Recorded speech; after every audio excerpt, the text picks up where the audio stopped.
The Catalina Film Festival. The Catalina Film Festival is online this year. We have some great panels that are coming your way. Another one is coming your way right after I get off.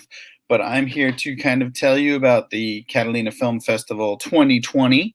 We're online with our partners, Film Festival Flicks. We have 119 amazing films that you have to go see. You can either buy a ticket to go see one block, one film, or you can buy an entire pass for 10 days, 24 hours, 7 days a week. Well, actually, it'd be 10 days out of that week because we extended the week for you 3 extra days for $49. So that's an amazing deal. Either $12, I believe, for a ticket or $49 for a festival pass. There's filmmakers from all around the world. We have Q&As after each of the films. So if you're going to see a shorts block, you'll see the Q&A with all the filmmakers after that shorts block. If you're going to see a feature, obviously you'll see the feature with the Q&A and the filmmakers and the talent after those blocks.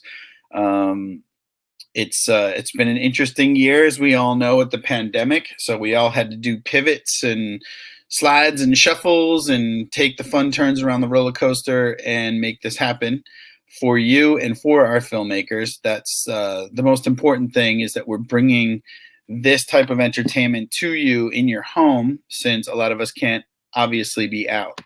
We also have a really cool, for you Southern Californians, a really cool carpool cinema experience in Long Beach at the Scottish Rite Event Cultural Center. It's 855 Elm Avenue. You can buy the tickets online. I believe the Friday Fright Night with Wes Craven's competition block, and then following with the free bonus screening of Nightmare on Elm Street is almost sold out. So I wouldn't wait. That's September 25th. And then the 26th, we're doing an LA Social Club where we have a bunch of cool LA area filmmakers, and then following it with the Breakfast Club 35th anniversary right after that. That's also a free bonus screening that comes with the programming. The first drive-through red carpet in the world for a film festival. That's kind of cool. We're excited about it. We have a 30-foot long red carpet. You can come, wash your cars, bring your car on the carpet. We have a mask contest. Don't make sure you ruin the integrity of the medical purposes of your mask, but decorate it for, Horror Fright Night on Friday. And then we're going to have a contest, and we're going to give away prizes. And then on Saturday, you can do your favorite 80s mask. Again, prizes, contests, and we're just going to keep it fun. There's going to be press there. There's going to be media. There's going to be some stars there. And we are going to make it something that'll be unique and hopefully takes a little bit of the kind of malaise that we all have in this pandemic and puts a smile on your face. That's kind of the goal. When we started Catalina 10 years ago, God knows we didn't think that our 10th anniversary would be during a pandemic like this. I don't think any would do. But, lemons into lemonade. And I think we found a really cool recipe for lemonade that made it kind of fun and tossed it up a notch. And the online films we started doing last year, pre-pandemic, pre-corona. And then we just took it to a really cool place this year with really offering the world great entertainment, especially if you were never able to come out to the island or never able to get on a boat, never able to come into the United States or California. Now you have the opportunity, and we're excited to give you that opportunity. We're going to show you some quick clips. If you can please stand by. I want to show you a clip of some of the films that we have that are in this festival. The first clip, I believe, is just our dramatic sizzle reel. And then if you're into horror, right after that, we're going to show you the Wes Craven horror competition reel as well. It's only about 40 seconds, but it'll just give you a flavor about what this year's festival is going to be. So, studio, whenever you're ready, you can run that clip.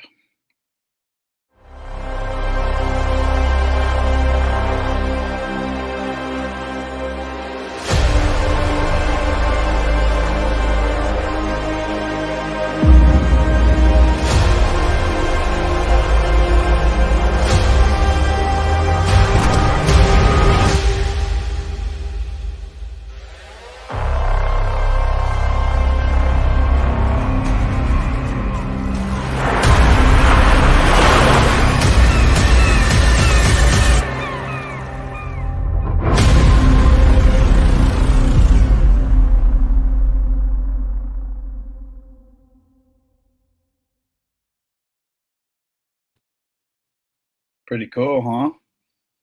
And then Storemaker Productions, one of our partners for all 10 years, has made that really cool ending with the Catalina Film Channel popping up out of the water like it's island within itself. Very dramatic with the birds going by. We thought it was pretty cool. And next, we'd like to show you horror thriller fans the Wes Craven sampling of competition films.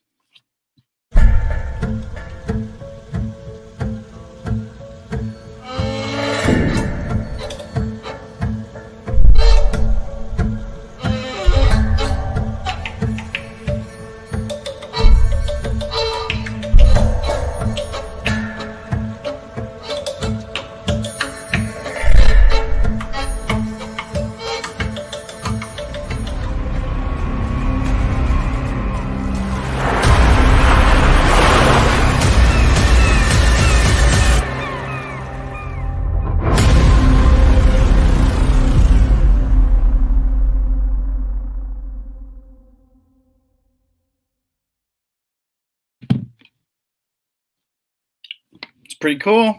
It's pretty cool. We one thing that we've always been proud of in the past 10 years is the quality of films that have come our way from filmmakers. I remember the story, I think it was from our first year. We had some filmmakers come to the island with some really great films, and we've always been sticklers about quality and what actually comes into the festival, because we figure if we're going to put all this work into it, and believe me, it's a lot of work, and we're going to hustle and we're going to stress and we're going to have sleepless nights and we're going to work to make this the best possible event, we're going to have some great films. We've been to a lot of film festivals where we've seen some product and we're like, really that got in, and that's something that we never wanted people to say. So first year we had some great filmmakers that came in because we selected some great films and we're very quality driven, and they were like, one of the best compliments we ever got. It was our first year. And they were like, we honestly came in here going, it's our first year. We're going to win this. We have a great film. And then we saw the other films in our category. And we just want to say we're happy to be here. And we were like, it's our first year, but obviously we've been in the industry and we have a lot of industry people that are involved with this festival. But we were just so honored. And that was from year one. So now fast forward a decade. We've kept up with that quality. We've kept up with those standards. We've kept up with the love of film and independent filmmaking. And we understand the labors of love that go into this thing. We understand the beast that it becomes in your lives, and that you marry it for 2 to 3 years, and everyone involved with those productions. And we definitely understand the amount of responsibility that we have as a festival to honor what you've created, and that's kind of the cool partnership that we have with each of us in the festival filmmaking world. So we thank you for being a part of it. We definitely want you guys to see our films, so go check them out. Go look at our sponsors, look at our sponsor page. We've had a lot of great sponsors for a lot of years that have supported this. We have not done this alone. Believe me, this is a huge effort. We say it every year, it takes a village, because the amount of work that goes into putting up an event, multifaceted, even a technological event with this year going online, a lot of tech demands, a lot of recompression, a lot of needs for photos and stuff like that. We had demand from our filmmakers that we didn't have in the past. It's daunting. So we are happy that we got to 10 years, but we're more happy how it's grown. And it's grown off of the love and passion of all the filmmakers out there. So thank you. With that said, we like to bring you great programming, and we love to bring you amazing panels. And we've done that for 10 years as well. So this year, we are bringing you 2 amazing panels online. The first one you're going to watch right now is the screenwriting panel. So I'm going to switch over to our amazing host, who's going to take you to that venture. And please come visit us at catalinafilm.org and see our amazing films. We'll hope you the best during this crazy time.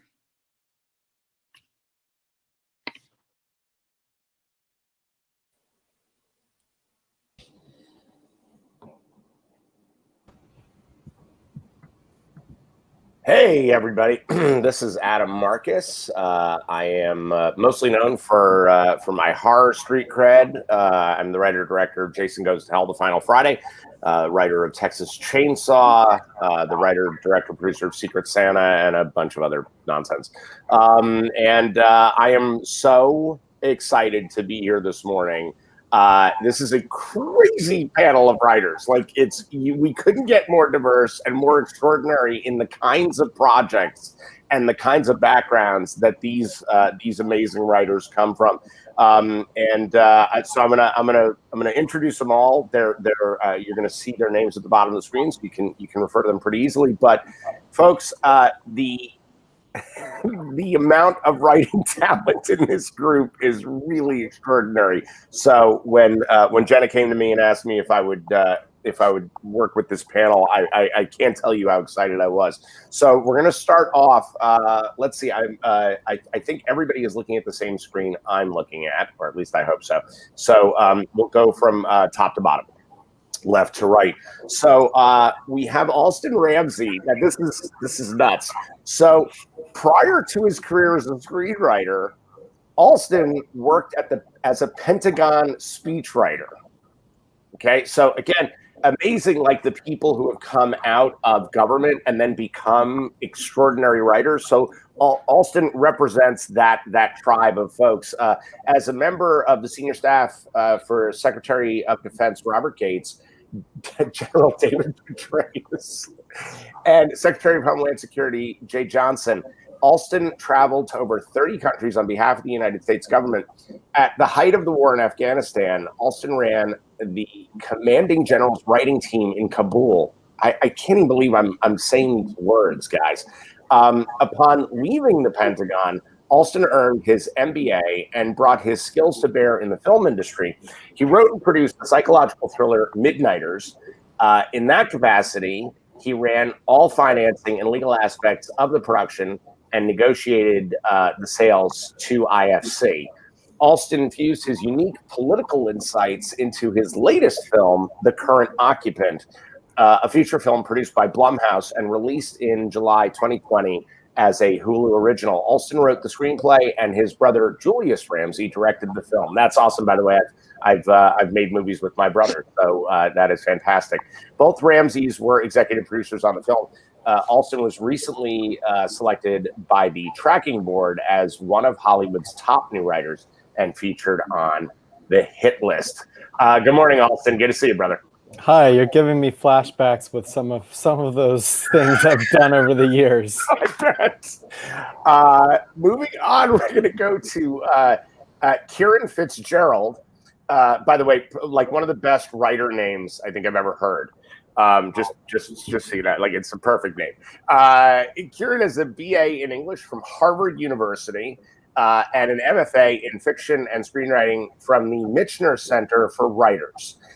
He wrote and directed the feature documentary, The Ballad of, Ezekiel. See, forgive me. Ezekiel Hernandez, which was nominated for an Emmy in investigative journalism. With Tommy Lee Jones, he wrote The Horseman, starring Jones. What? The Homesman. I'm sorry, brother. I can't. Yeah, okay. I'm coming off a screen. I'm forgive me. Right. Homesman, starring Jones and Hilary Swank. Mm-hmm. Now, get ready for this, guys. Gird your loins. He also wrote the Oliver Stone film Snowden, of course, starring Joseph Gordon-Levitt and Shailene Woodley, and the 6-part Netflix series Wormwood, directed by Errol Morris. Jeez, dude. His current projects include 2 TV shows at Sci-Fi and at A24, and a series about Cuba and the CIA at Sony. I actually think you and Alston probably will have a lot to talk about. So that is kind of extraordinary. And then, guys, pièce de résistance, Boo Killebrew, whose list of accomplishments and credits is so berserk because you look like you're 14 years old. So it's way out of control. Boo was a Lila Atchison playwriting fellow at the Juilliard School, of course. and the recipient of the Paula Vogel Award at the Vineyard Theater. She's an alumni of the Emerging Writers Group at the Public Theater, no less. A recipient of the NYFA Fellowship, resident of the Space Working Farm, an affiliated artist with New George, and usual suspect with New York Theater Workshop. Her plays include, and by the way, I'm not going to go into like how many awards each one of these has won. We would be here literally all day. Her plays include Letty, Miller, Mississippi, Romance Novel for Dummies, Days Like Diamonds, The Play About My Dad, The D Life. By the way, did you start writing when you were about three and a half? Caveat Emptor, and The Momentum. Which, by the way, just on The Momentum, let's just take one of these. It's New York City Fringe Festival Excellence Award for overall production of a play, GLAAD Media Award nominee as well. I mean, that's just one. There's one of them. I just threw out like what it's won. Her work has been presented at the Round Table Theater, the Public Theater, about 48 other theaters that I'm looking at. It's pretty extraordinary. And Boo was also a writer and producer for the TV series Longmire on Netflix. Mrs. America, which, by the way, is like so exceptionally amazing. I'm a huge fan. A Teacher at FX, Painkiller at Netflix, and Aim High at AMC, where she's a creator and executive producer as well.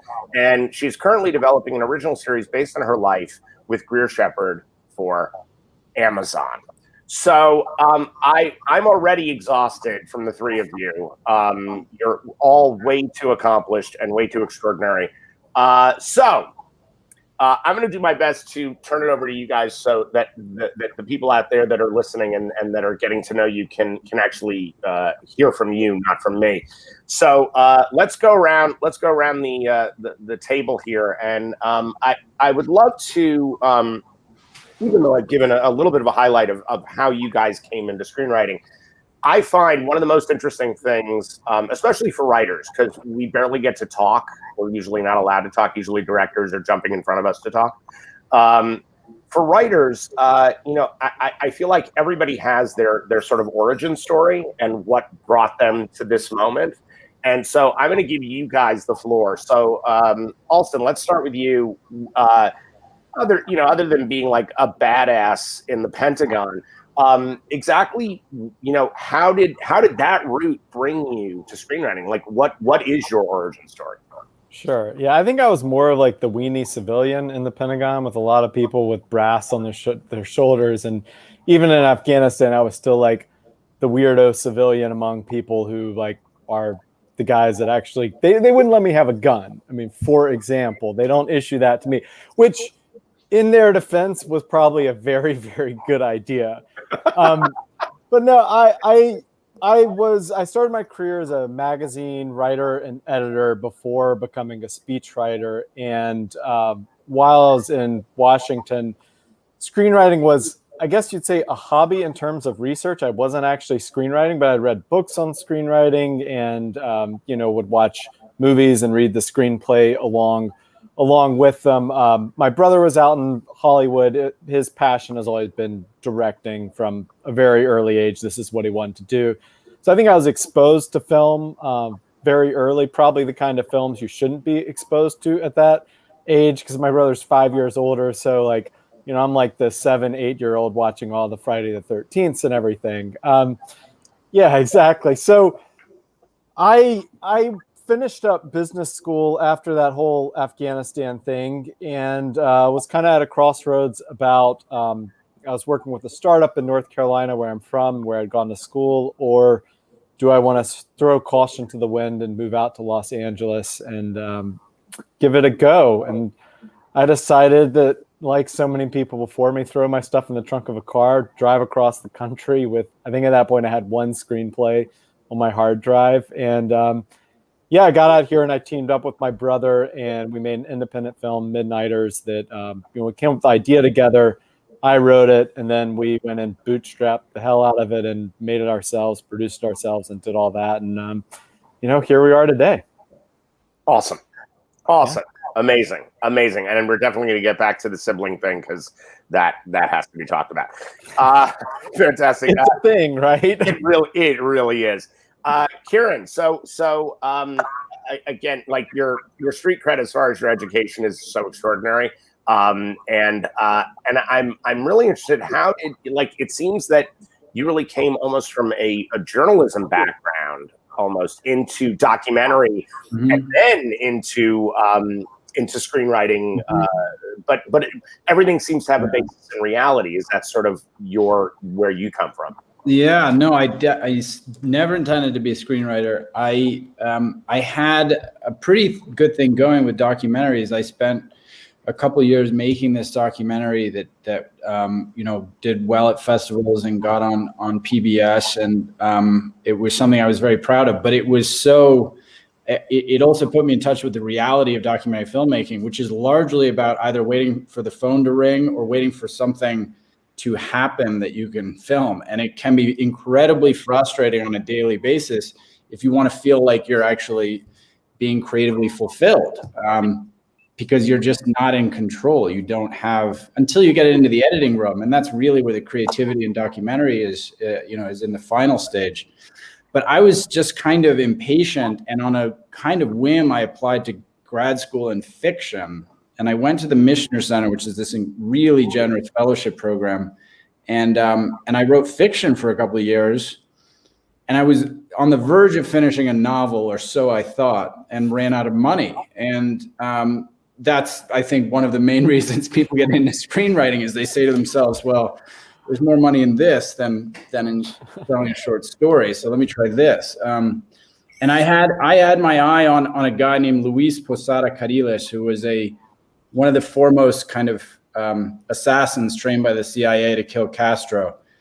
And he was still alive, and I wanted to make a documentary about him. And I went and interviewed him, and I realized there's no chance he'll ever let me get him on camera, so I'll just write a feature film about him instead. And I took that script and I got it in a very kind of privileged stroke of luck for me. I got it in the hands of Oliver Stone, who was delighted to see that there was somebody who was the generation down and also obsessed with the CIA. And so he hired me to write something that didn't happen, but that kicked off my career. I wrote a movie all about a near future second American Revolution. If Bernie Sanders coupled with the Occupy movement and took over America, what would it look like? That was a lot of fun. It didn't happen, but it got me going on other projects. And then Oliver and I joined together again a couple years later to do Snowden. And that's how it started for me. Yeah. But it was basically about my interest from the beginning was in trying to tell stories that I thought were politically important, basically. Mm-hmm. That was. I just followed that instinct the whole way. Right. And what's amazing is, I mean, the validation. I would assume in not only Oliver Stone, but also Errol Morris recognizing your ability and your talent. I mean, that is. That's okay. That is. I'm surprised it didn't happen here first. Hello. No, it's that is extraordinary street cred when it comes to writing political material. Those are high watermarks, man. Like, I mean, Oliver Stone, come on, he's one of the most decorated screenwriters of all time.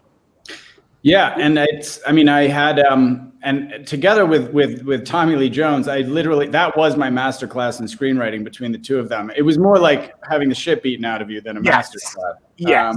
To be accurate here. But it certainly proved to be a learning experience, and I have benefited from it ultimately a lot. I think it's very difficult these days to get audiences excited about political subject matter. Very difficult. So you have to kind of couch it in something else.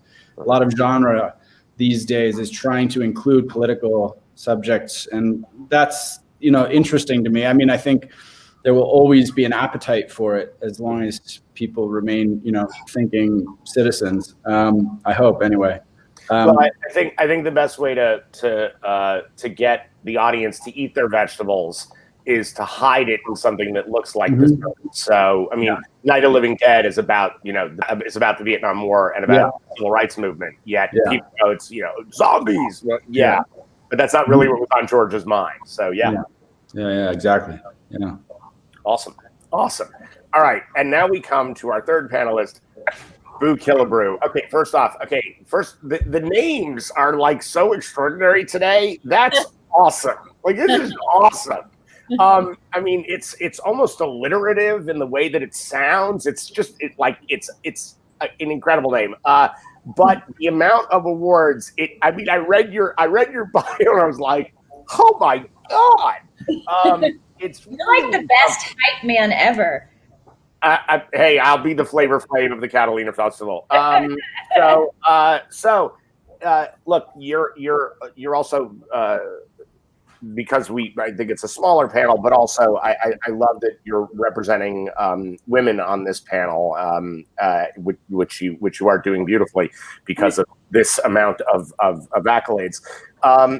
What was your journey like? And actually, what was your journey like? We'll get into other subjects along the way, but I mean, you're obviously well-versed, extraordinary playwright. How did that kind of lead you to this coast and the nonsense here? Yeah. Well, I did start, in theater and have a theater background and love it. But, it's one of those things where, you can write a ton of plays and you can have them produced and you're still working like 3 survival jobs. There's just not a real way to make a living doing it unless you're teaching, which I also did. And so I was, I love it. And I was, bartending and teaching and doing all kinds of jobs while I was writing. And then when I was in grad school at Juilliard, a woman named Greer Shepard out here in LA read one of my plays. And she was like, we talked on the phone and she said, do you want to come write for this show Longmire? And I was like, well, I'm in grad school, so I can't. And then I went out there during my spring break and we broke a story. She sort of showed me how to write a procedural. And then I went back and I wrote it from New York. And then I wrote for that show for about 4 years. Wow. Wow. And so I got super, super lucky. And then I was like, oh, you can get paid money to do this. So my mom was in shock. She was like, they pay you for that? And I was like, they do. And so then I created a show called Aim High about a woman who owns and operates a gun distribution and manufacturing company. And that got sold to AMC, and they did a mini room, which is a smaller room. And we sort of broke out the season and showed what it was going to be like. And it didn't end up going. But it was a great experience because it was, it was this great experience because I was in charge, but I also had help. And so I was learning everything sort of on the fly. And the same with Longmire, both were non-traditional writing rooms. And so I kind of came up in these, in a non-traditional way. And then when I did Mrs. America, that was more of a traditional writer's room. And that's when I finally said, you know what, I'm going to stop going between New York and LA. I'm going to actually make the move to LA. And that's when I came here for good and really kind of got in there. And I love it. I love how much, I don't know. It's one of those things where I always just want to be a student. And I always want to learn how to get more tools in the toolbox. And I feel like every experience I have with television does that. It's always different. It's always new. It always like keeps me on my toes in some way. And I'm always learning and always like terrified, which is great. It is great. Yeah. I'm getting a little bit of feedback. For me? No. I'm hearing my own voice. Oh. That's weird. All right. Are you guys getting an echo or anything? We're good? I'm hearing you echo. Is that better now? Okay, now I think we got it. I think they got it under control. Okay, good. Maybe. I'm not sure. Good. Okay. Sorry about that, guys. So here's the thing. I think that the most interesting thing that's happening for screenwriters, especially people who've written features. That's so weird. It is just coming out of nowhere. Are we good?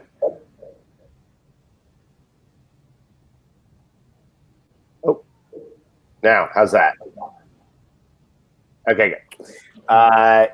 Guys, I think that what's sort of fascinating is because of this golden age of television, and I mean the lockdown has what it's done to feature filmmaking and feature presentation is kind of extraordinary. That television, which was already kind of taking over as the new movies and all entertainment, how have all three of you? How is you? I mean, Boo, I think you were more mainline directly from theater into television. Boo, have you done any feature screenplays as well, or has it been strictly television and theater? Awesome. Okay. By the way, I can't wait for you to have your first experience as a film writer because it's usually awful. Great. Yeah, it's a whole different experience. It is not TV. It is not the warm embrace of writer love. It's none of that. Yeah. But I think that television, and I think the respect that writers are receiving, especially now because of television, I'm hoping that'll bleed more into feature films and will make it more comfy for all of us when we are writers for hire or whatnot. Kieran, I think probably has the toughest experience having the fact that he had Oliver Stone, Tommy Lee Jones. Oh, God, I can't even imagine. I can't imagine. It's funny. I'll tell you, actually, that much more difficult in a way was what happened after Snowden. I took a big gamble on a job writing what was supposed to be the first Call of Duty movie. And I actually worked with Coco Francini, Boo, who I'm sure you know. Oh, yeah. Casey Share were producing it. And my only point is that it's actually the most frustrating thing is when you put a couple of years into something that doesn't happen. And when a movie costs, that much money and there are that many cooks in the kitchen and there's that kind of brand on the table, and it's not just about the movie, it's also about the marketing and who's going to see it in India and who's going to see it in China, then it becomes a whole other thing. And then you feel like you're involved in a kind of, some kind of corporate decision as opposed to a movie. And that was more difficult in a way, to watch that whole thing come apart. And it did. Activision ended up scrapping all of their projects. It's a long story,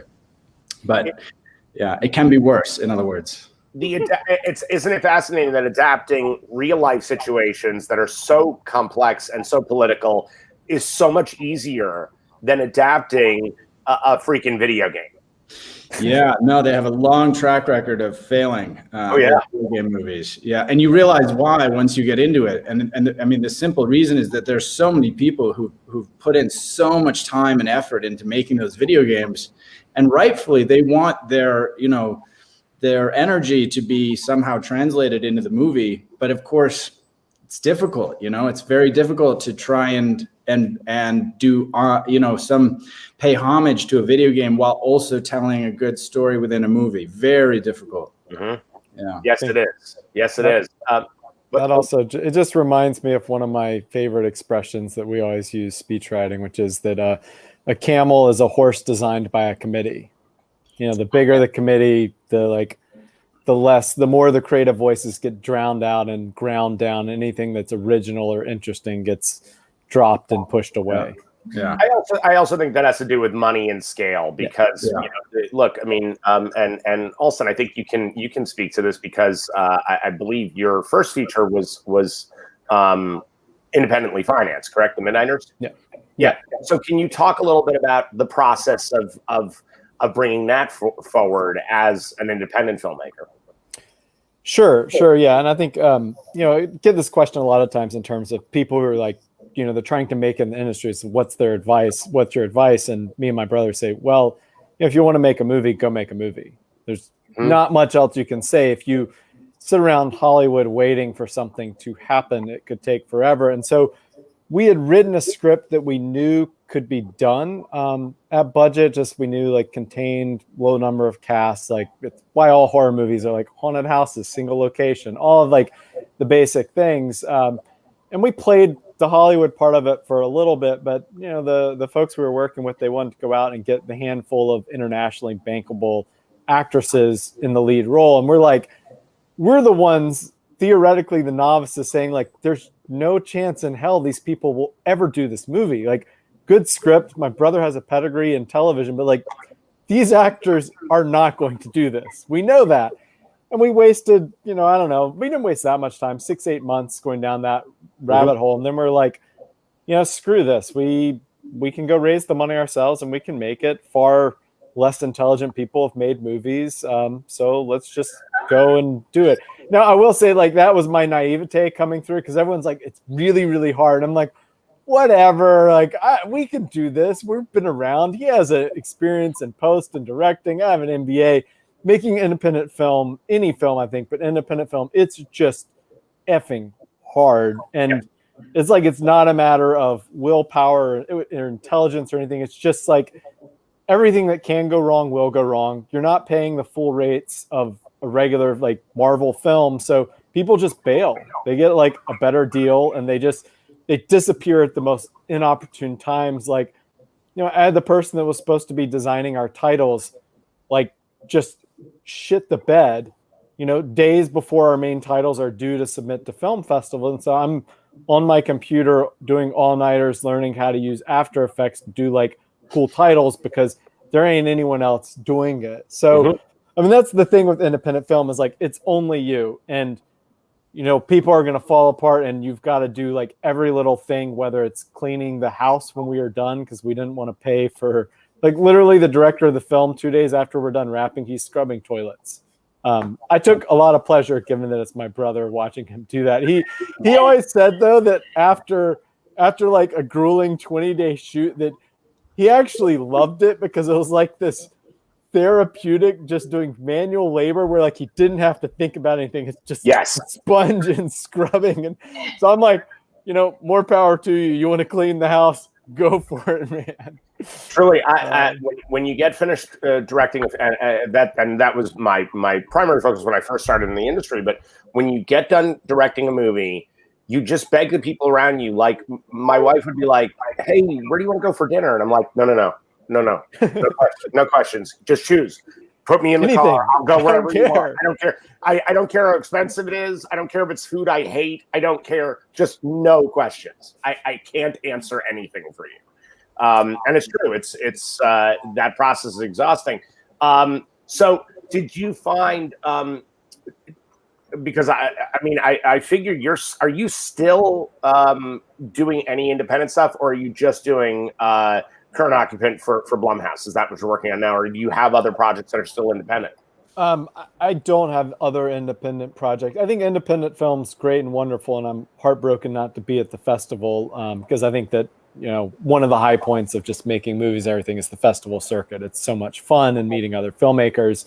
You know, the trade-off between independent film and the real industry is, in the real industry, there's a lot more resources and you don't have to deal with, it's their own challenges with, you know, all the different layers and the notes process and all of that. But, you know, maybe I would do an independent film again at some point. I think it would depend on the circumstances, and it would not be a situation where I'm going hat in hand and raising small chunks of money. And, you know, it would have to be like one of those more properly financed independent films. But for now, I'm working on a TV series with my brother that we're trying to move forward. Awesome. I love independent film. Maybe one day, but we'll see. Maybe one day I would like to finance some young independent filmmakers who would like to go scrub the toilets themselves. Yep. Kieran, so let's move into feature filmmaking before we get to TV. So for studio feature filmmaking, what was the notes process like with someone like an Oliver Stone when there's a lot of money and A-list talent on the line? Well, there's various ways to tell this story, but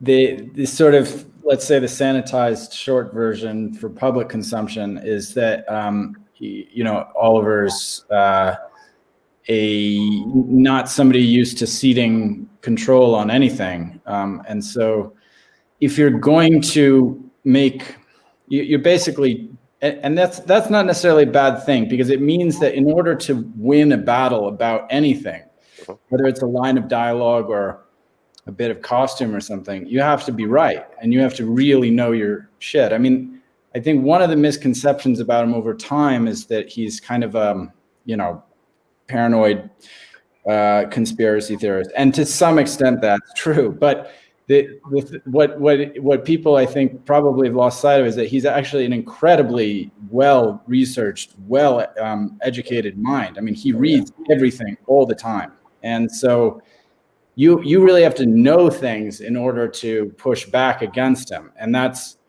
just elevates your game as a human being and a writer. And that was true for me. It was true for Joe Gordon-Levitt. It was true for all the other actors.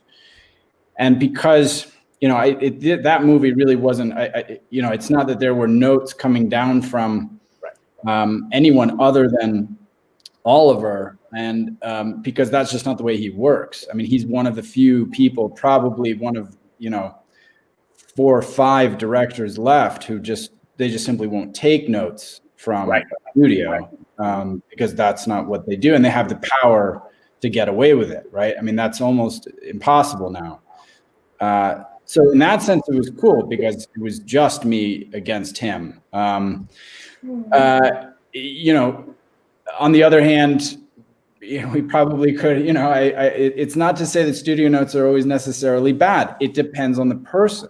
Sure. It really depends on the person. The person that I mentioned to Boo earlier, Coco Francini, is a fantastic giver of notes. I mean, really great producer. And so, it's not, it's about how they approach the material, what their priorities are, how sharp they are. And, and that's just going to vary from person to person. I personally, I wish that there could be more situations like, the Oliver Stones of the world going forward, just so that movies in that mid-range between, 15 and $50 million could get made without too many cooks in the kitchen. But I just don't see that happening. I just don't think that's the chunk of movies that is really disappearing completely now. Yeah. To some extent, Netflix is coming in and making movies in that range, and Amazon, but you're just not going to see a lot of sort of dramatic awards movies made at that price range anymore. Absolutely. So that's my 2 cents on the landscape. Awesome. All right, so now we come to television. And I know all of you are now have a stake in that, but Boo, since you are sort of queen of the writer's room, which you kind of are, you got to deal with it. It's awesome. Can you talk about sort of a little bit about that process? Because I think that most writers coming up now are less interested in features, even though I think that's where most people cut their teeth. But I think that everybody is really excited about TV. And let's be honest, I mean, television is the writer's medium. It is. I mean, playwriting and television, and I think mostly because there's an immediacy to it, because you have to create so much material, and it has to happen now. It's got to be on now. And once a show is going, you have to keep the train rolling. Like, there's no way around that. So what has been your experience as far as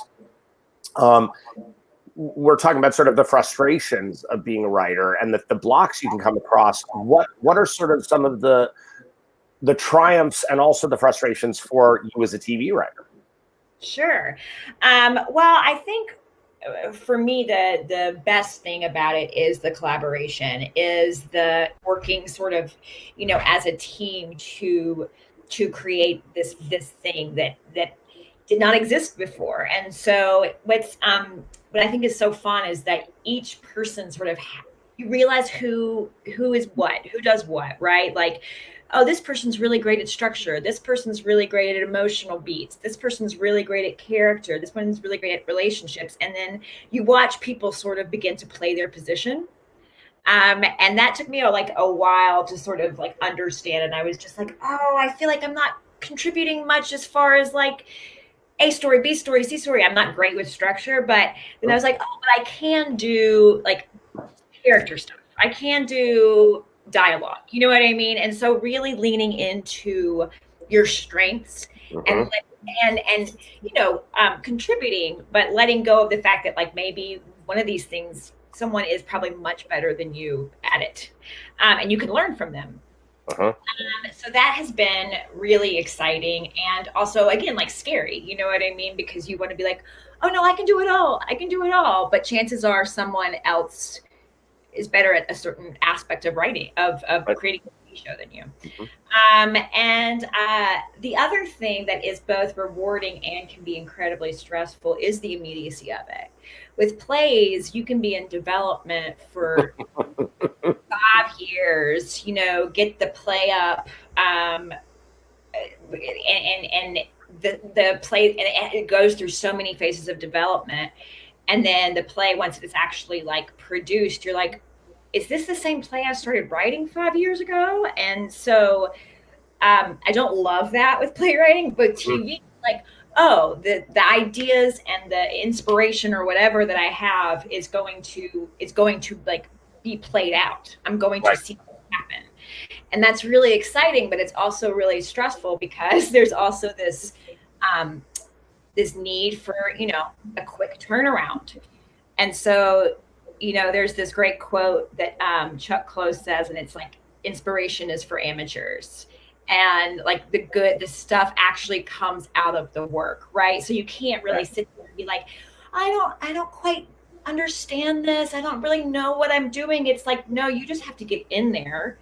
You have to turn this in 2 hours. Chances are you're going to figure it out while you're in the document, you know? And so it is just this idea of not being very precious, working very, very hard and being very, very disciplined, but also just being like, oh, I have to get this done, and I have to get it done right away. And it's you know, it really, there's an athleticism to it, right? And it wakes up a certain muscle in your brain where you're just like, okay, I have to snap into this scene right now. I have to edit this right now. I have to address these notes right now. And you know, as someone coming from like a playwriting background where everything is sort of like, oh, but I don't know if I feel this. I'm not sure if I, like, you know, like one with this, and it's like, no, just do it. And so it's like down and dirty in a really great way, but also in a way that, like, you know, can be stressful.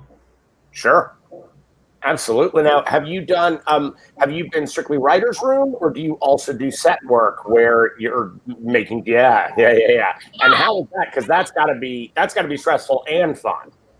Both. Yeah. I love it. And I love, I've been lucky to work with people and directors who, you know, I like interact with, and I'm just like, I don't know. I really think that it should be close on her face during this. And like, it's been such a great collaboration. Awesome. Which I love, because that's what I do with playwriting. I work very closely with directors. And, you know, also when you're writing, you are kind of directing too, right? Like, you're writing down shot for shot what's happening.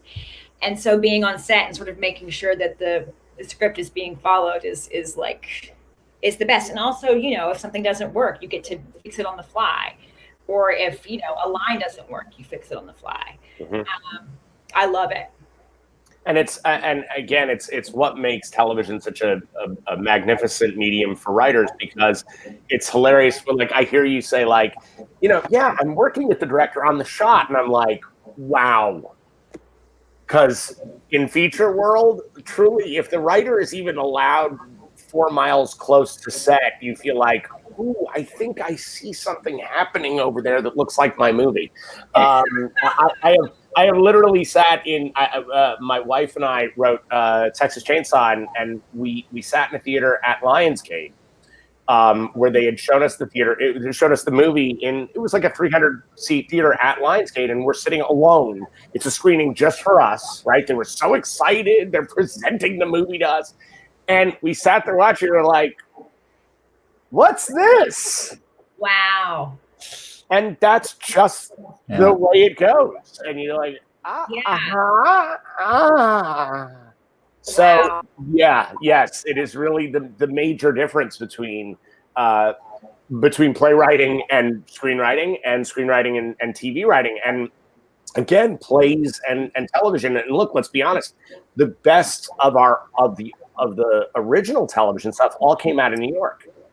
And it was all playwrights. They pulled all playwrights, and that was how that industry became what it is. So it is a magnificent area to work in. It really is, and so collaborative. And actually, I think gives authorship to all of the right people.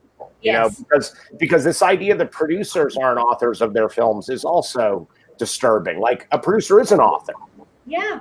You know, not the guy who got his girlfriend in the movie, but the person who actually produces the movie. So yeah. So Alston, you said you're working on a television show with your brother right now, right? Yes. Yeah. So what is that like? I mean, especially since you're collaborating with your brother. First off, okay, so we have to hit this. So how long have you been collaborating with your brother, and how is that working out? Well, first of all, you said you worked with he's a year and a half older or younger? Yeah. Oh wow, you guys are really close in age. Yeah, so I'm the youngest of three, and my brother is 5 years older, and we have a middle brother who he often plays the prototypical middle brother role of mediator, and he does in life in general, and he's excellent at it. We started collaborating with Midnighters, and then we just did the current Occupant, the Hulu Blumhouse film, and now we're doing this TV series together. And we have some stuff separate. We have a lot of overlapping interests, but then like separate things. I think it's amazing in some respects, and then not as amazing in others. And I don't think it'll be surprising that the downside is you can end up in arguments that like just blow up and conflate. And at some point you both realize like you're not arguing about something in the present day. You're actually arguing about, the toy that we had when we were 5 years old, and whether our mom gave one of us more attention on some day, like back in 1986.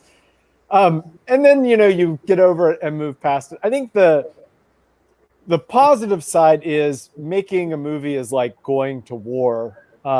And the question is, in this industry too, is a war. I think we've all been on the right and wrong side of it. Who do you want in the foxhole with you when the shit goes down? And who's the person you can depend on? Who's the person that will never push you in front of a bus and always has your back? And, there's a lot of great people in Hollywood. There's a lot of not so great people. And, there's few people I think you can really trust more than a sibling or like your childhood friend. And it's funny because I think you actually see like childhood friends also working together closely as they move up.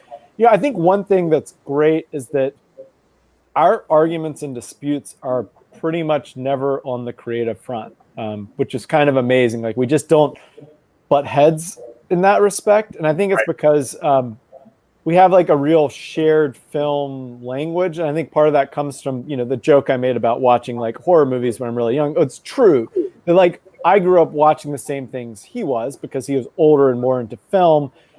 And even now, like our tastes are such that I'd say 99 out of 100 TV shows or films, like we're in complete accord on. And then there'll be like the weird one where it's like, I love it and he hates it, or vice versa, which is just totally strange. But creatively, we just don't argue about stuff. And on set, I feel like I'm the luckiest person because I'm the writer on monitor who can take the step back. I don't have the responsibility of directing.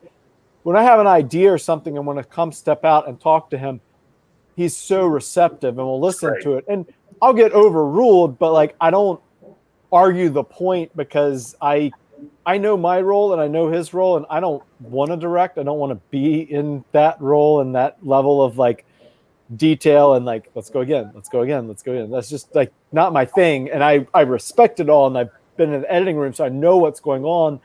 But it still means I bat a really high percentage because he's going to listen to me. And because I have that vantage point of I'm like a little above the like melee of, you know, he's got to make the next shot. And I'm sitting there like I'm watching the movie take place on a monitor.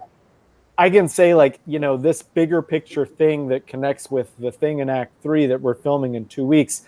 I don't know if this is working. And he's very receptive to that. So I think it's just a really, really good dynamic, especially at that part of the process. And that's fun for me because I don't have as much of the pressure of like, you know, the clock's ticking. Right. But I can really engage on the creative front. I think that he's lucky as well because you are supporting him as truly as a writer, because there's so many people who want to direct and then they get to direct and go, oh my God, what was I wishing on my and it's always interesting when somebody really wants, like, loves the job they're doing and has no interest in taking your job. They just want to assist in the way that their voice can help tell the story. So that's actually, I mean, that's a blessing for your brother as well. Because he's not worried about you trying to take over what he's doing, because he knows, like, you know, Alston doesn't want to deal with, you know, the hem of that dress. So what's your mailing address so I can send you the check for that and the promotion you're giving us at the top of the show? It's in the mail, Adam. It's in the mail. Dude, I speak only from a place of knowing exactly where you are and where you come from, and honestly, you know, again, as a director, I've had cinematographers who want my job, and I'm going like, can you please shoot the movie? Like, what are we doing here, man? You know, and well, I'm the person that's like, God, why would anyone want that job? I mean, more power to you. It's incredible. Like I think part of the reason I'm like, I just don't want to do that is because of how much respect I have for it. I think it really, and for all like writers out there, I think one of the most useful things for me as a writer was when we did our independent film, sitting in the editing room after my brother done the rough cut and watching the editing process. And he's an Emmy nominated editor, so he knows what he's doing. But it taught me so much of like, you know, when you start realizing what you can do and how you can shape a film and characters and everything in the editing room, plus like the dialogue you cared so much about that like you just delete because it's bad and it doesn't work for the story, like the preciousness with the writing process, like it all falls away in the editing room. Plus just learning like, what was he doing on set? Now I understand what he was doing. Like now I understand like all the setups. Now I understand the different takes where, like on that first film where I've never seen it that close first. I'm like, what is going on? And then once I understood it all, it's like infinite respect for the why and the what is going on, but also like just realizing that it's just not, it's not something that I'm particularly interested in doing. Right. And Kieran, you're working on television as well. You've actually had quite a bit of success. I mean, the Errol Morris series is that's pretty extraordinary. But you have 2 shows in development right now. Mm-hmm. First off, like, how is it splitting your time between both those things? Because that's, I mean, they're very diverse 2 shows, dude. Like those are, my God. You know, I mean, how is that? Yeah, working on multiple projects that way. I mean, that's I still don't understand how to do that. It just doesn't come naturally to me. I mean, you know, I think to some extent this is the people who get involved in this circus are obsessive people. You have to be in order to do it. It's just too hard otherwise. If you don't have something obsessive about you, it'll never happen. So how do you obsess about 2 things at once? It's just tricky, and I'm still figuring it out. And really, it's not just 2. I mean, there's more. I mean, it's more like eat, really. You know, I mean, because that's the thing is you get older, you start to realize, Jesus, I have so many years left. And at a movie every 4 years, if I'm lucky, or a TV show every 4 years, I mean, I better really start spreading my bets a little bit to make sure things happen, because you can put all your eggs in one basket that looks really good. I bet on Call of Duty. Seemed like a good bet. Big brand. Yeah. 3 years of your life gone. That's very easy. Very easy. Can happen all the time.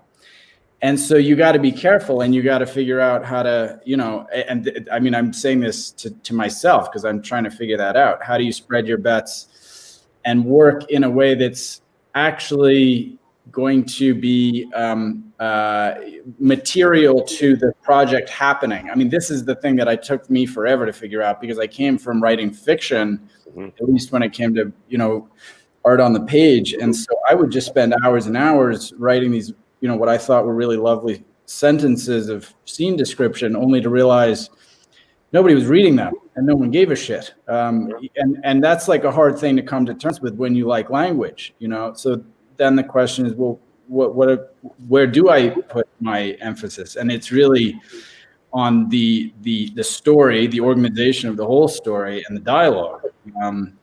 Because it doesn't. If you're a great prose writer and you dump 90% of your time into writing the good prose in a script, it's just not enough. It turns out. So this is a long way of saying I don't really know how to do multiple projects at once. I'm also trying to do this as a way of getting into directing, because one of the ways you can do it as a writer is to get a show going that you've created and then hire yourself to direct episodes. That seems to me like the safer way in, so that if there's 1 or 2 bad episodes in a season, the whole season will still work, and no one will know that I've been basically using my own show to experiment on them. That's my master plan. It is. That's my master plan. Yeah. Look, I also think what's great about TV is that in some ways there is a certain independent film quality to it, only because of the scheduling. You have to do so much in so short a time that I think it preps you to be able to make a bigger movie, or to make something that has a longer breadth of space to shoot in, because you're really, it's what Boo and I were talking about. It's that immediacy. It's like, we don't care about your artistic vision. Move it. We got time to fill, and an audience that's expecting this episode in 2 weeks. So let's go. So I think it's a great testing ground for directing. It absolutely is. And you're right. It's the because you also have a backup team of hopefully excellent writers that are contributing on that set, and that's completely accepted and the way it should work. You have people strengthening you as a director to be able to make those calls. So that's great. I think that's an awesome evil plan. Well done. Yeah, I mean, I'm just following in the footsteps. Lisa Joy just pulled this off. She's, one of the creators of Westworld, and she directed a fantastic episode in the second season. And now she's just done her first feature film on the strength of that episode in Westworld. So it is possible. Awesome. So, Boo, I want to come to you on something that that I was about to touch on at the beginning, but I wanted to couch it for a little bit later, because I think it's super important right now. And look, I can't wait till panels like this cannot have this question anymore, cannot have to deal with this anymore. Sadly, we're still dealing with it because we are nowhere near where we need to be on this issue.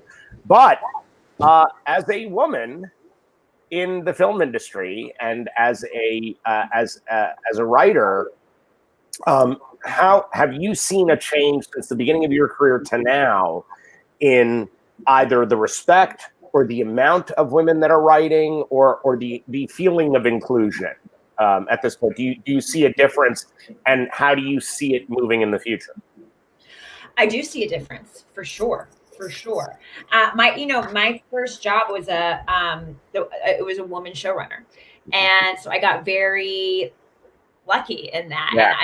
And she's also, she's a mother, and she has a full life, and so to see this example of how you could do this was really important for me. Like I was like, oh, this is a good role model. This is a good way to look.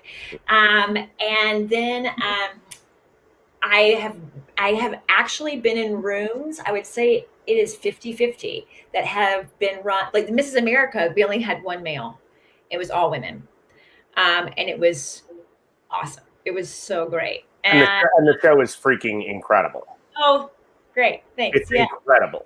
Great. And it was really wonderful. And then I have been lucky in that the men that I've worked with have been just incredible people and very inclusive and very open and very encouraging. And so I have been like quite lucky in that I have had these incredible women role models, and I've also had like pretty incredible male role models too. And I hope it's changing. I do think it.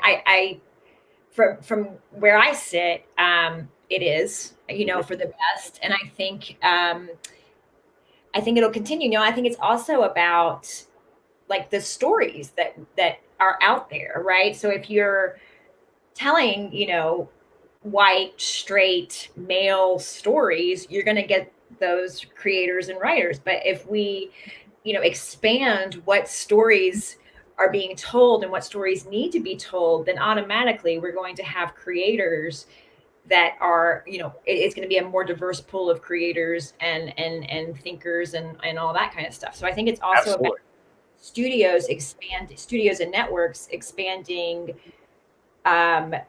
their pool of stories and voices, and the more they do that, the more diverse the staff will be. Mm-hmm. Well, I think that, and I've said this my whole career. The only color that Hollywood cares about is green. That's it. Yeah. They don't care about anything else. And here's the thing: if a movie makes money, then every studio wants to make that movie. Right. If a television show hits with its audience, great. How do we get more of that?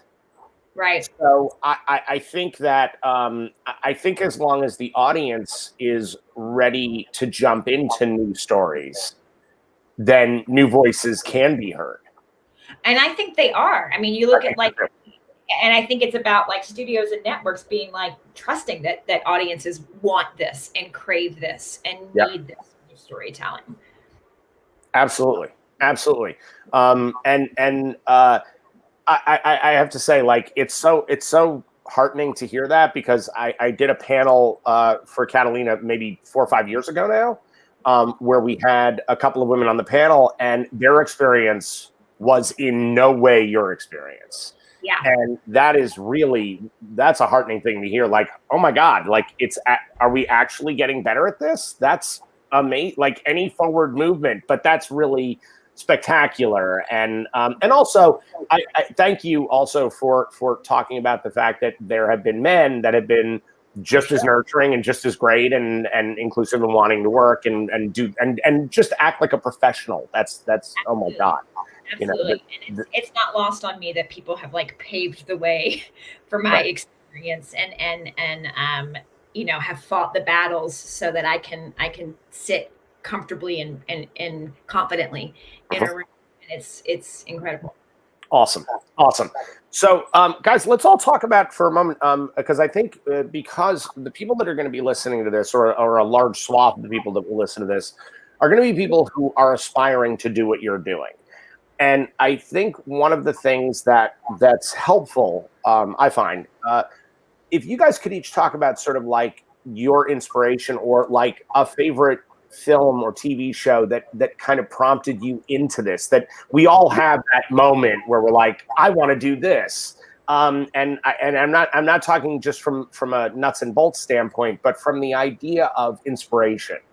And I always find it's fascinating, like when a young person who has an interest in this, when they hear from someone that their inspiration is identical to that person who's done well, I think that's helpful to kind of mainlining them into what we're trying to do. So Alston, what was the movie or the story that made you want to be a storyteller?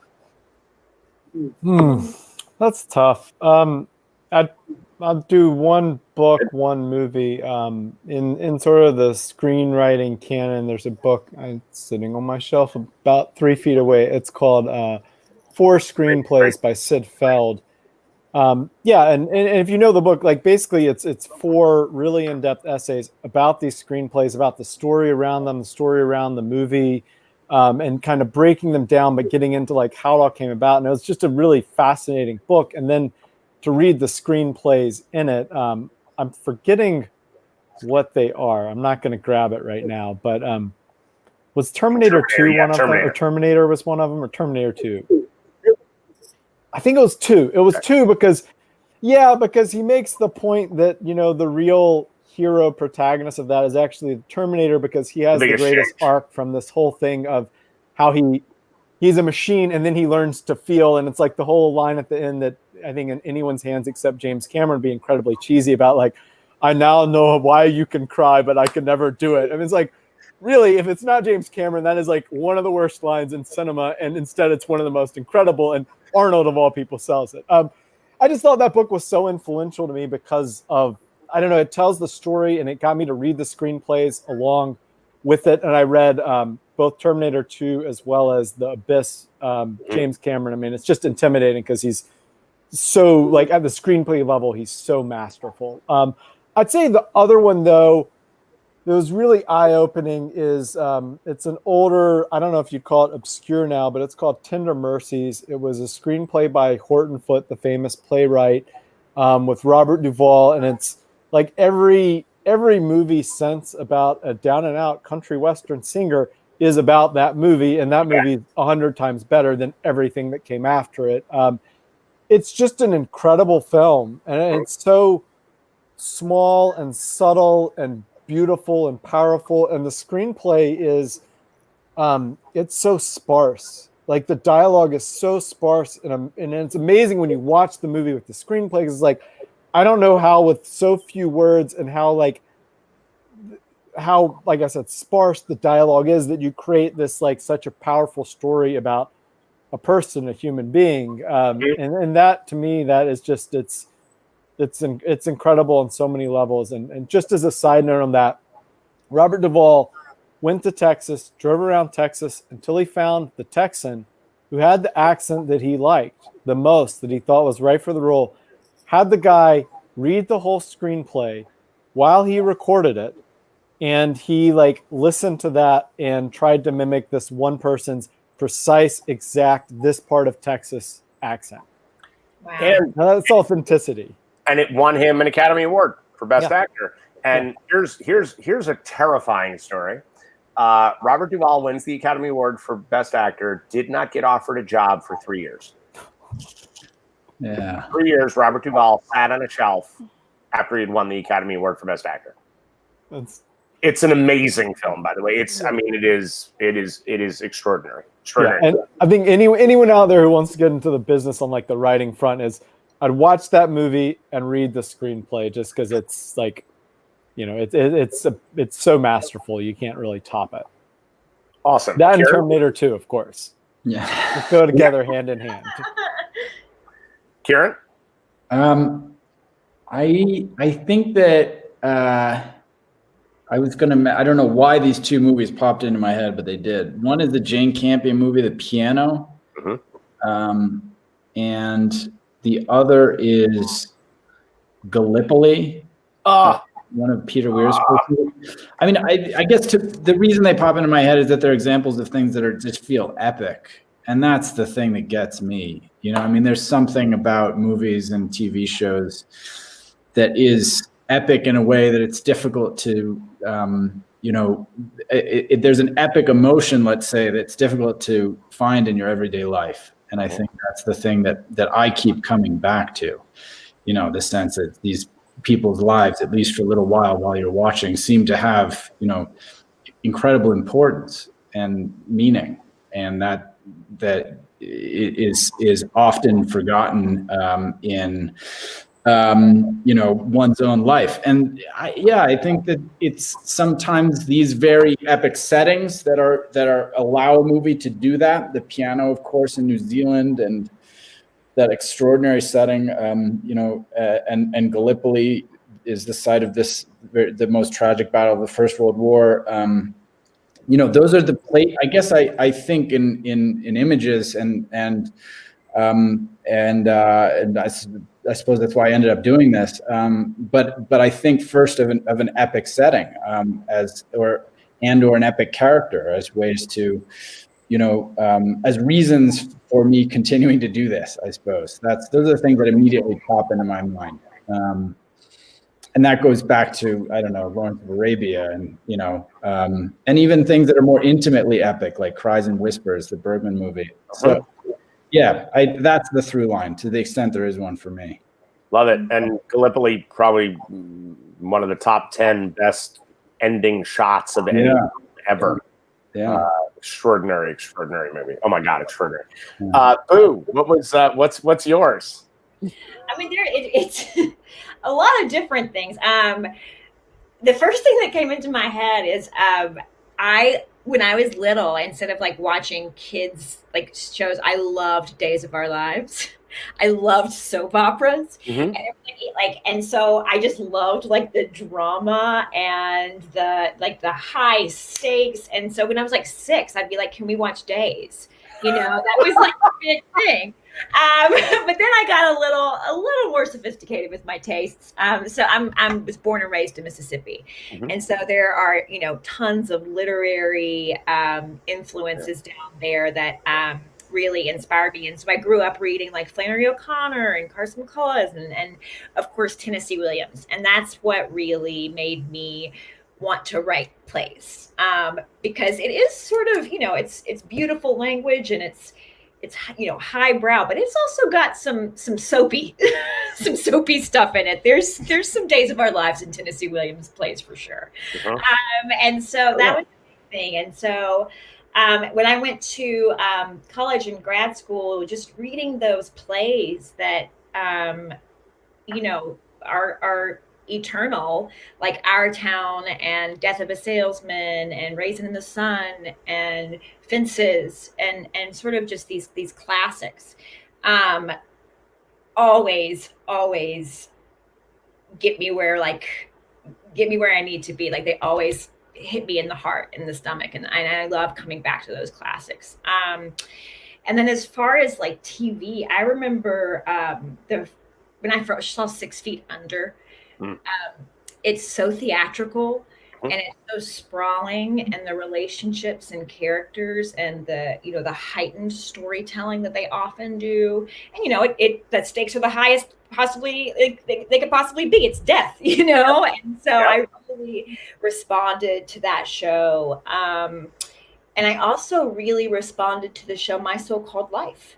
Great show. I remember watching that in high school and being just inexplicably moved. And then I became really obsessed with Winnie Holtzman and what she was able to create. And I listened to so many interviews with her and like read, this was before like so much internet stuff, and I would always get my Entertainment Weekly, and I would always be like, "Is Winnie in here? Is Winnie in here?"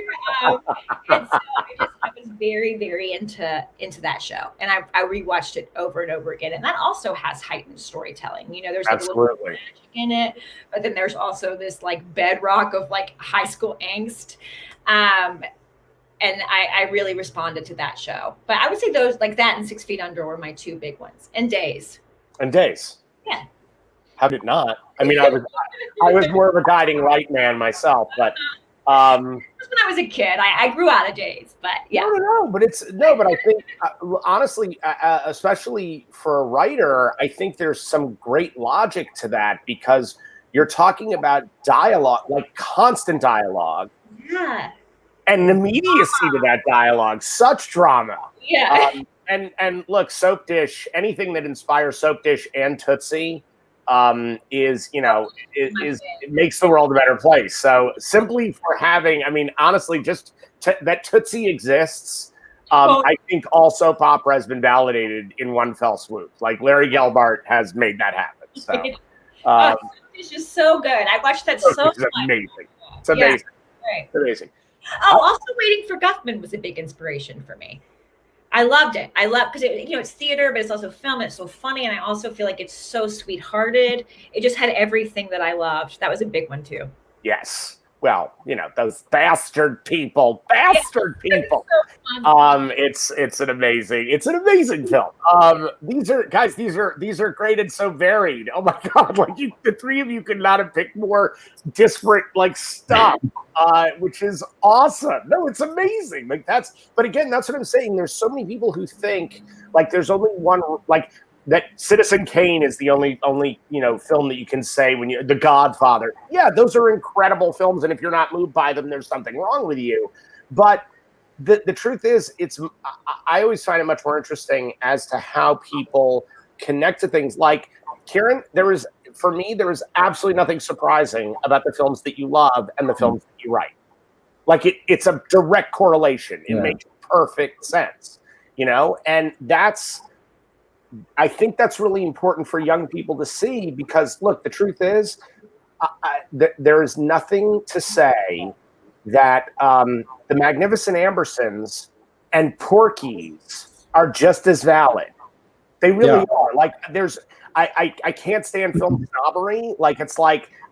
No, Terminator 2 and Tender Mercies, they belong in the same duplex. We need to see both of those films to be well-rounded. And storytelling is about our audience and how it affects our audience. I constantly say, because I'm no matter what I do in my lifetime, I think I will always be Adam Jason Goes to Hell Marcus.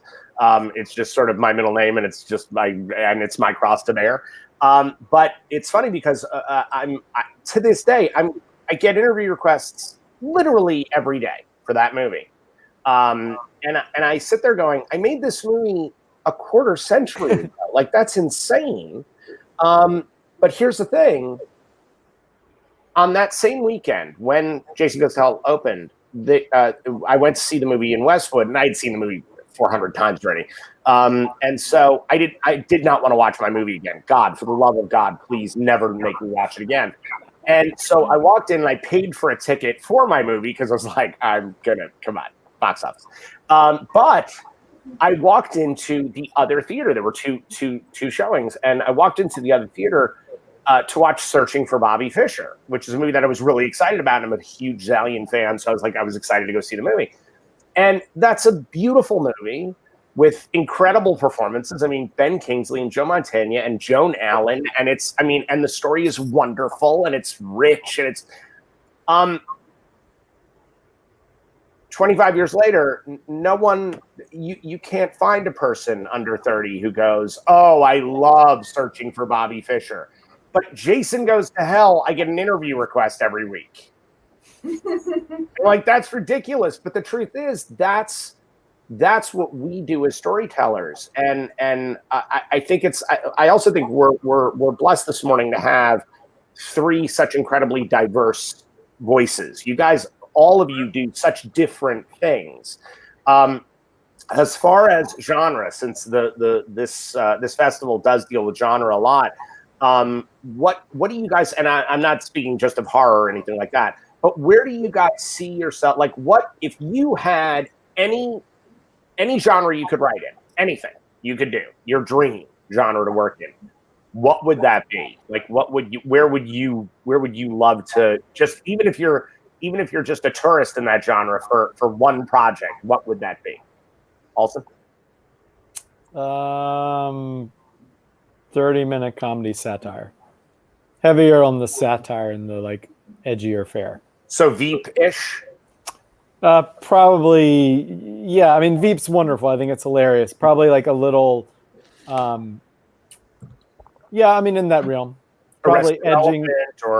Yeah. Probably a little less lighthearted. Probably a little more vicious satire. I think that there's an old thing parody comes out of a place of love for a genre or the world, and satire comes out of a place for anger. So I feel with our politics, anger is more the emotion I feel. But I also think puncturing the illusions of power, the institutions of power, that's what comedy and satire is all about. And so, That's yeah.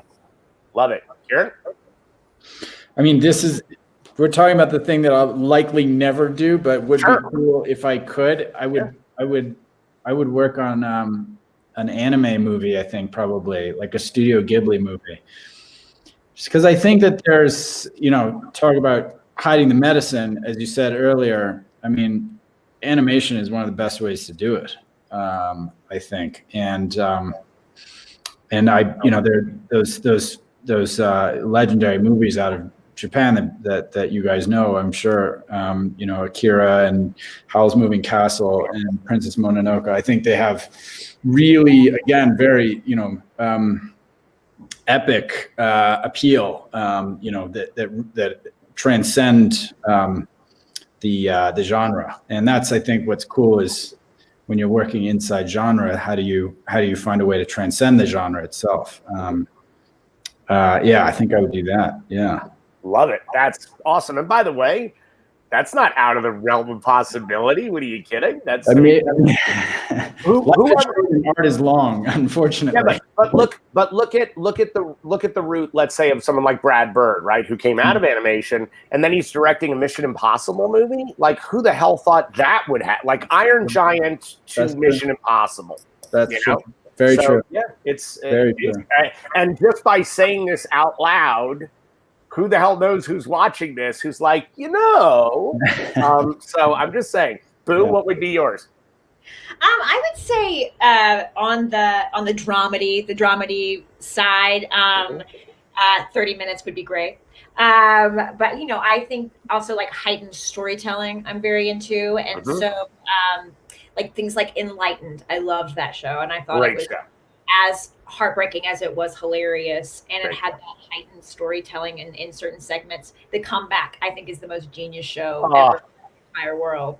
If I could ever make anything close to that, I would die a very happy woman. But yeah, I would say like drama with like a lot of comedy stuff, a lot of funny moments in it, because I think, just like Alston was saying, anything that's really funny is actually sad, and anything that's really sad is actually kind of funny. So. I love that. I love that. And The Comeback is extraordinary. So good. Yeah. It's like Adam. Yeah. I was just say I would add my guilty dream that I might have to do under a pseudonym is one of the Sharknado movies. Well, sure. Awesome. Just because, like, the ability to write a film where it's like, I don't really care about character or dialogue or any of the things that I normally like kill myself over. It's like, it's Sharknado, man. That's just like sharks and chainsaws and stuff. Awesome. That's my like guilty dream. If you guys have never gotten a chance, you should look at, especially for that kind of wish fulfillment, if you look at the beginning of Peter Jackson's career in New Zealand, his first couple of movies are these like Heavenly Creatures. Well, no, before Heavenly Creatures, I think, is a masterpiece. I actually think that's his best film. But no, things like Bad Taste, which he made on the weekends for years to get it accomplished, and then Dead Alive, or what was Brain Dead in New Zealand.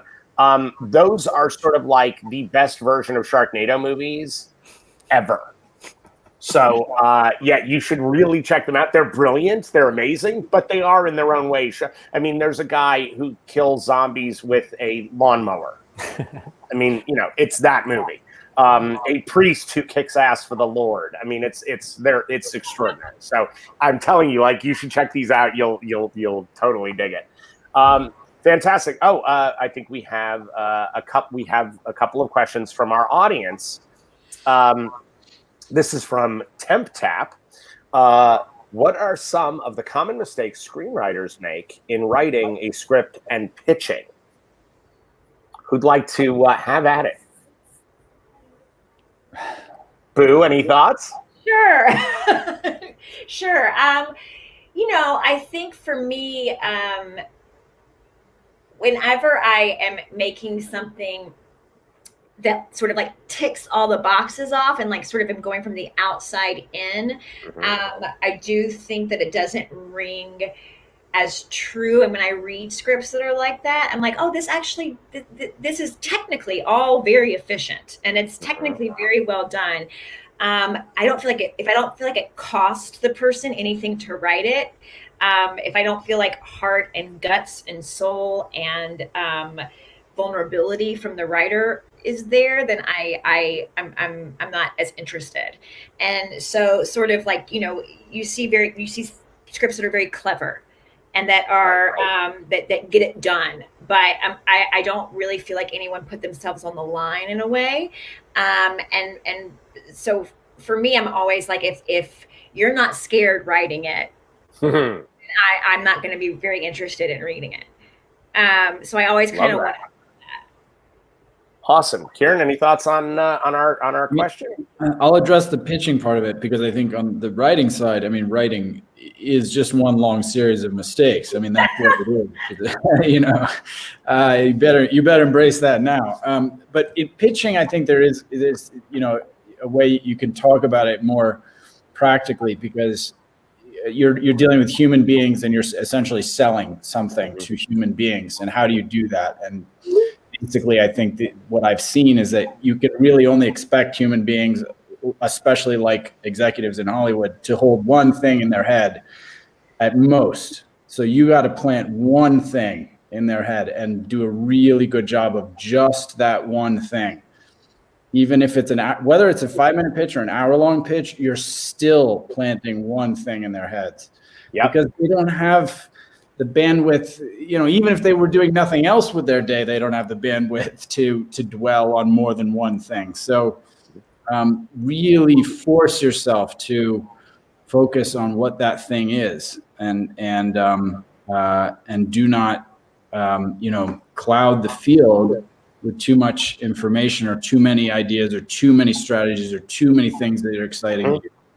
That's what I would say from failing myself many times. Yeah. Awesome. Alston. Yeah, I mean, it's hard because I think most writers probably feel this. I feel like they're entirely different skill sets, like pitching and writing a script. To me, pitching, there's an element of it where it just feels a little absurd, because it's like you could pitch the greatest thing in the world, but like, who's going to go and write 100 pages, 150 pages, or like come up with a whole TV series on something and, sit down at a computer in a room by yourself and do the work.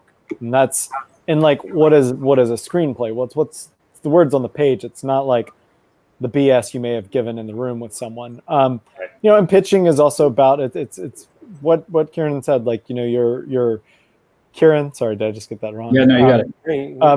It's in the room, it's dealing with a person, it's selling something, right? Like, there are probably used car salesmen that would do a lot better job selling my scripts than I would. Sure. I think that's why we're all impressed with like your thing up top. Like, it's that energy and the charisma that people bring. Advice me and my brother got from a very established showrunner was, when we were going in to pitch the current Occupant, was that basically everything about the show, it's a feature film, but part of a TV series, from the plot to the way we want to film it to the comparables and everything, we should have it all in a 7-page document, right? Everything we want to say about it, and it'd be the same with like a TV pitch too. It's all in 7 pages, and you don't really want more than that, because that's going to round out to, 12 or 15 minutes of talking continuously. And you really don't want to go past that, because people can only focus on so much, and you want to get into like an interactive back and forth. And you better know the story inside and out. Even if you're not pitching every detail, you have to know so much of it. Which is also a difficult thing for me, because if I get to that point with a script, I'd rather sit down for 2 weeks and just write it. Like, I'd rather just spec something. Yeah. And, I have as part of the Writers Guild, have another like established feature screenwriters, working at a very high level now. And he actually, for his pitches at this point, and he has a long track record, he's down to like the 5 or 7 minute range. And his philosophy on it is, he really pitches out Act 1, like in detail, really sets it all up. And that's most of his pitch, right? And then he like just fast forwards through Act 2, and then he hits a couple points in Act 3. But like, it's all about Act 1. He's like, because his point when he was talking to me and his other, I guess you call us mentees, he was like, how do you pitch Act 2? Like, just how do you do it because of like the nature of what it is and its role in a film. It's just very difficult to speak to that in person. And I haven't tried that approach yet, but it feels right that you do a bang up job with 5-6 minutes, and particularly that first thing, and you leave them wanting more, and then you can sit there and talk for another 2 hours about it if they want. Absolutely. Once they buy it, then we'll talk all day long. Happy to do it. Look, I think part of it also is starting to figure out, okay, how do we sell movies or television shows to an audience, right? We don't sit down an audience for 15, 25 minutes and tell them what the show is they're going to watch or a movie. We give them a 2-minute trailer at most. And so I actually think that executives think that way because they're thinking about the trailer anyway. They're thinking about how they're going to sell it. They're not thinking about how are we going to build this magnificent long format. No, they're going like, okay, what does a billboard look like? Like, how do I get people to put their eyeballs on this thing? So I think longer than that, you're almost spinning your wheels at that. Like, they're going to get it or they're not going to get it. And I agree with all three of you. Like, I think you have to understand your story and be so passionate about it implicitly that passion is immediately contagious. Yeah. If you can do that, I remember I sold a show to NBC, literally because reading the executive, this was a very tight-lipped, very uptight, stick up their ass kind of executive. And they made a comment about and I turned and I went, oh, well, listen, I can tell you anything. We're mishpucha now. Sold. In the room, sold. And I knew the word mishpucha was the thing that was going to sell it. I knew it. I knew this person. I'm like, that person's going to die from laughter over that word. And they did, and they bought the script. So sometimes it's that simple. It's that small an idea, and that's how quickly it happens. So I think awesome advice, guys. This is from Devon K. How much should you expect to give up when they like your script, but bring in another screenwriter to polish it? Well, Devon, they don't like your script, and you're going to give up everything. I think that's the short answer, right? Yeah, but you may be on the other end of that at some point. I mean, you will. If you stick around long enough, you will. You'll be on both sides of that equation. You'll be the guy whose thing is being chucked out, and then you'll also be the guy or the girl who's brought in to, replace the thing that just got chucked out. So, I mean, it's circle of life. I mean, I would take a Buddhist approach to that. Mm-hmm. Mm-hmm. But I do think it's the term polish and the term punch up. They're terms of art that it can mean nothing, everything. It could be like it could really be a polish where someone's going to make the dialogue a little better. But like it could also be like they don't like it and they're just being polite and they're going to rewrite the whole thing because they can. Right. Well, I mean, maybe they should. Maybe they should. That's the other thing. True. And it will also, if your name is still on there, it will ultimately make you look better. Mm-hmm. Look, anybody who ever got rewritten by Carrie Fisher, thanks to the Lucky Stars, they got rewritten by Carrie Fisher. Yeah. Because she never took credit. She was always that person who came in, you paid her $500,000 for the weekend, and suddenly your script was funny and smart and better. Yeah. And it's because somebody funny, smart, and better than you came in and did that. Yeah.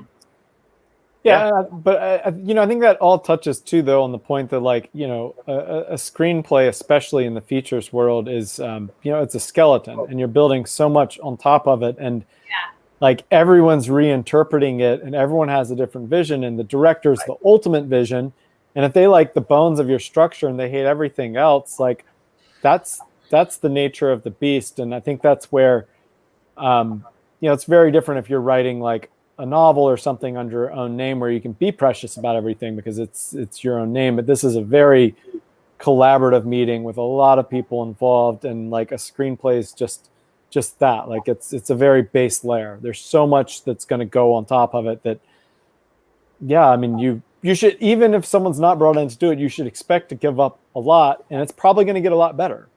Yeah. If the screenplay doesn't get better because of the actors, because of the director, because of the production designer, because of the producers, there's a problem. And a lot of times, and I think what you said about directors is really smart, because when a director comes on board to a project, and that's a great thing, like that suddenly makes it real. When a director comes on board, that director might have a person they work with and they collaborate with all the time, and they say, oh, I want that writer to come and do a polish because they know my voice and they know where my head's at. And again, it might not even be a large rewrite, but it puts the thumbprint of that director on the script. And I actually like when directors have writers, when directors don't come in and go, well, I'll rewrite. I like when they're like, listen, I'm not a great writer, but I work with a great writer. Great. Then you feel like that director is going to have more ownership on that project, which means they're going to care more and really swing for the fences with it. So I think it can be incredibly positive. However, it is always soul crushing. There's no way to get around that. It is always soul crushing. So I think that writers, you want to be a writer, great. You're not a writer until somebody's rewritten your ass. Just the way it works. Like that's the nature of the beast, guys. And again, it ultimately usually turns out to be a better thing, not a worse thing. But at the time when it happens, you feel like the world is ending, and why did I ever get involved in this? Boo, do you have a different opinion on that? No. I mean, with playwriting, it's totally different. But in TV, you get rewritten all the time. Yes. And at a certain point, I hate to say this, at a certain point, it's none of your business. At a certain point, you're like, oh, I don't know, maybe this changed in episode so and so. This makes a change in mine, or maybe that and so you gotta really let go at a certain point with television, at least. I mean, be proud of your work and work hard on your work, but at a certain point, you gotta just kind of give it over. I agree. And in TV, the showrunner, it's like it's their vision for the show, and you're like you're a hired gun to help them, because there's not enough hours in the day to write, 10 scripts in 10 weeks. And yeah, I mean, it's their vision. They're like, it's the equivalent of like the director on set of a feature film. Like it's their vision. And yeah, I think that knowing the roles that every person has in these things, it's just good so that you can like let go of the things that it's like, well, that's not my lane. I have thoughts. There's a saying in the military where it's like, you voice your opinion, but at a certain point you say yes, sir, and you carry out someone else's orders. That's right. Absolutely. I think we have one more question. Yes, we do.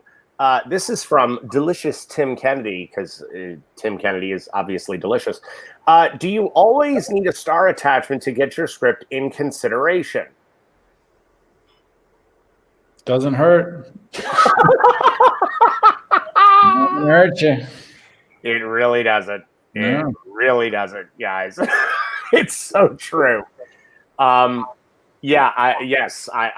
agree with that assessment. Any other thoughts on the star attachment area?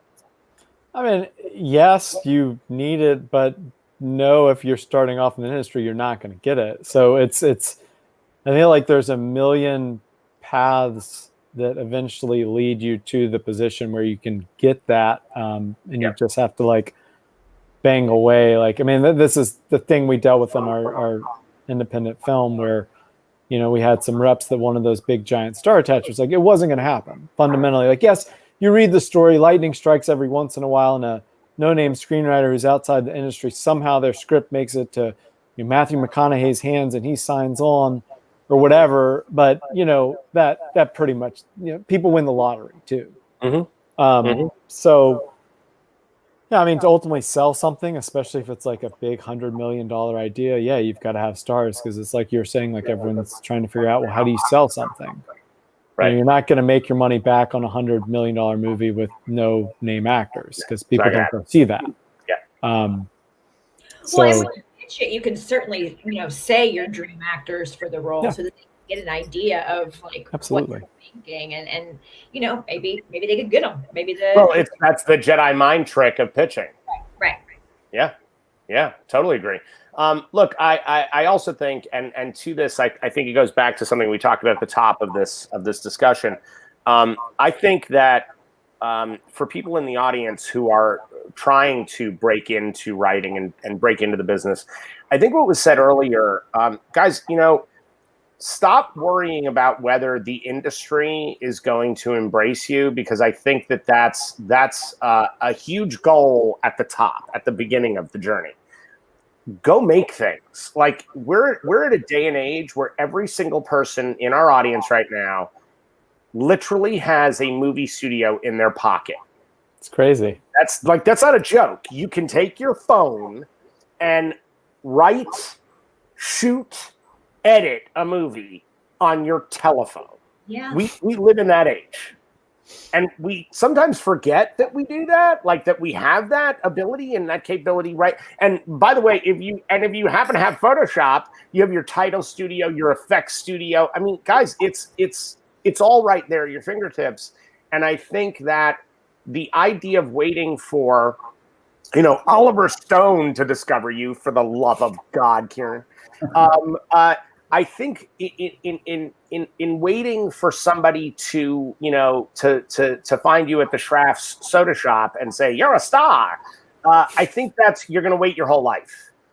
Instead, if you're a storyteller, if you want to be a writer, if you want to be any part of the filmmaking process, I think the only thing to do is to actually go do. And there are festivals all over planet Earth that are desperate for good material. By the way, note that I said good material because it's still got to be good. But if you feel like you've got a voice that needs to be heard, much like the three people that you've been lucky enough to hear from today, guys, go out and do what they did, which is they went out and made a career for themselves. You look at all of the disparate journeys these three voices have had, and it's amazing. Nobody started, I'm a screenwriter. Nobody did. It takes time and it takes energy and focus, but most importantly, it means that you sit down and you start writing today and shoot something tomorrow, because you can. So, folks, I want to thank the three of you for what has been really a remarkable panel. You guys are amazing. Seriously, this is one of those rare cases where the feature is as good as the trailer. So the three of you, seriously, like I would love to, when all of this COVID goes away and when we're back in the real world, I would love to actually sit at a table with the three of you and have dinner and talk, because you guys are really amazing, and I feel like I learned a lot today. So it's quite extraordinary, all three of you. Thank you so much, guys. That'll wrap us up for the Catalina Film Festival, for the Writers Roundtable. And I want to remind everybody, Sunday at 10 a.m., there's going to be an actor panel. So you definitely want to be here for that, because if it's even 10% as good as what you just watched, oh my God, it's going to be a barn burner. So from the Catalina Film Festival, I'm Adam Marcus. Thank you all so much for tuning in. Again, Alston, Kieran, Boo, thank you so much. You guys were absolutely amazing. Thank you. Thank you.